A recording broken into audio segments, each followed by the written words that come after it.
My name's Emma Hine, I'm the Greens candidate for Moreton. I'm a PhD student at the University of Queensland. I'm currently conducting research in genetics. I was born in Rockhampton, moved to Hervey Bay when I was 13, and after completing high school in Hervey Bay at Urangan State High, I moved to Brisbane. I completed a Bachelor of Science with first class honours, and I've been living in Coopers Plains in Moreton for the last 6 months, but I've lived in Moreton before, earlier in my academic career when I was in Annerley. Well, it sounds cliched, but I read a David Suzuki book. So I was quite ignorant about the role of the government in the future of our country, and my parents were Liberal voters and a national voter. So when I first started to vote, I automatically started voting Liberal. I inherited my vote. But after a friend lent me David Suzuki's Naked Ape to Superspecies, I realised the interconnectedness of everything. It gave me an appreciation of how the world works, the effect of our daily living on the environment, and things like why multinational corporations have such a bad rep.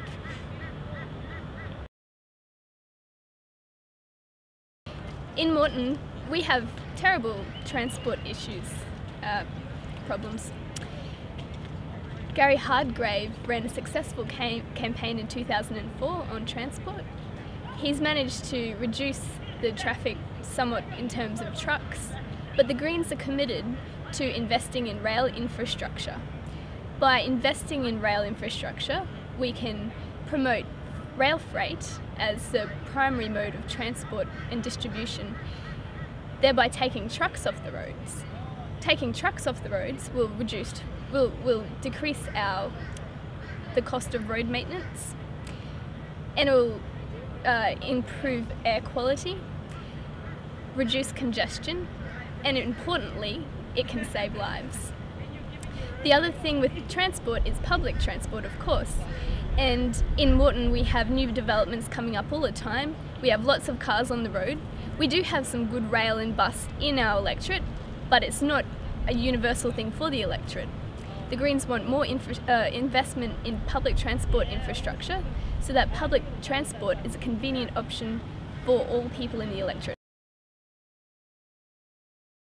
So speaking to the people in my electorate, I'm getting the response that water is a major issue for them. They're worried about our water supplies running out. The Greens want to introduce water efficiency measures such as setting achievable targets for per capita consumption, and we'll bring this about by ensuring that people have rebates for water efficient appliances and fixtures in their homes. So expanding those rebates, advocating recycling and reuse of water to a greater extent than is currently used, as well as ensuring that all new residential developments and also commercial and industrial developments comply to all those standards that we are striving to set. Bob Brown first brought up climate change in the Parliament over a decade ago, and at the time he was laughed at. So the Greens have been thinking about climate change, what its effects will be, and how the challenges involved in combating it for a long time now, longer than any of the other parties.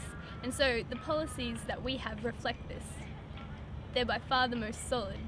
And the Greens have the strictest emissions targets, so the reduction of emissions targets, and also we want them to come in sooner than the other parties. The other parties are also focusing on clean coal and nuclear as ways of combating climate change. The problem with this is that clean coal is not proven commercially yet.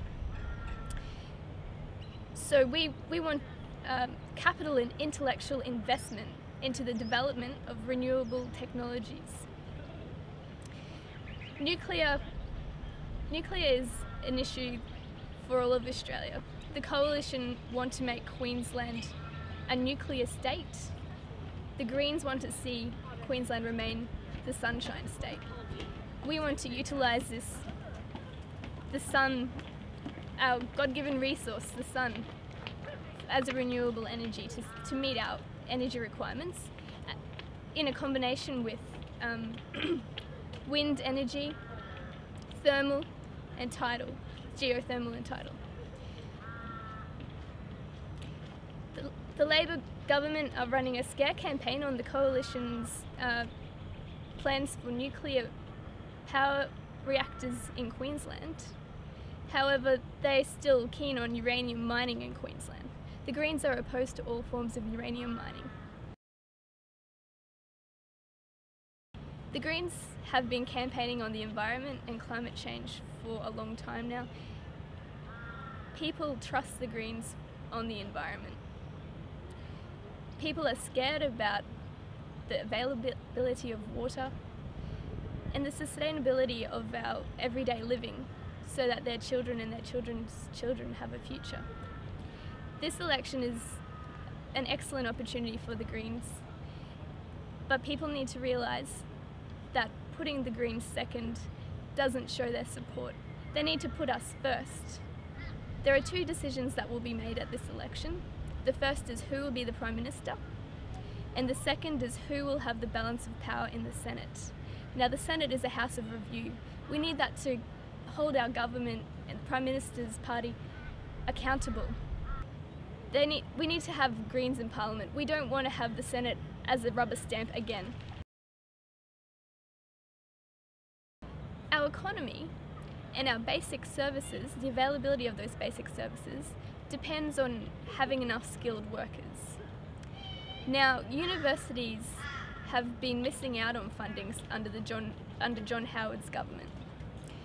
Since 1996, funding for universities has decreased as a proportion of the gross domestic product by 7%. We're the only country in the OECD whose funding for universities has decreased in this way. If the funding models that were in place in 1996 were to continue now, there would be an extra $1.25 billion available for universities. The Greens would invest more into universities, and they would also abolish HECS. We want to make education free for all Australians.